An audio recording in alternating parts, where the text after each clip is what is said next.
Good morning everyone! So, kumusta kayong lahat? So, in this video is ipapakita ko sa inyo, pupunta tayo ng recycle shop at tinatawag na Shimamura dito sa Japan guys na medyo may pagkamurang bilihin. So, habang umuulan, ay aalis talaga tayo ng apartment guys kasi nag-day off ako today dahil may linalakad akong pinaka-importanting gawin ko sa aking buhay dito sa Japan.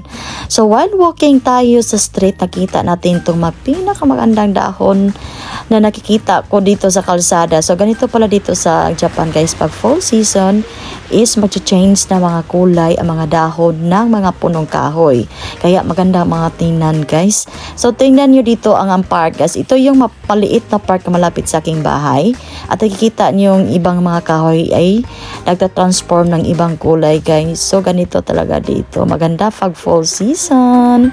So, ayan. So, maulan talaga guys, pero pinipilit kong lumabas kasi nga ito lang yung time na makalabas ako dahil itong day off na natin. So ayan, ito pala yung recycle shop guys. So, yan ang recycle shop guys na may arrow kanina na red guys. No? So may nakapangalan recycle shop or Second Street. So itong billboard na may limon ay Hakin Shop yan doon guys. At saka ayan, natapos na tayong mamili guys kasi hindi pwede mag-video sa loob kaya nakapamili na tayo doon. So ayan, pupunta na naman tayo dito sa Shimamura. Nakita niyo yung sulat na katakana guys or kanji, yan ay Shimamura.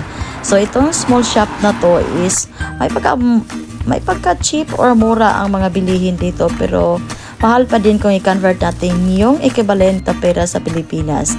So, pagpasok natin is ganito pala yung loob nila, no? Marami silang ibang-ibang pantalon, mga pang-winter, pang-summer.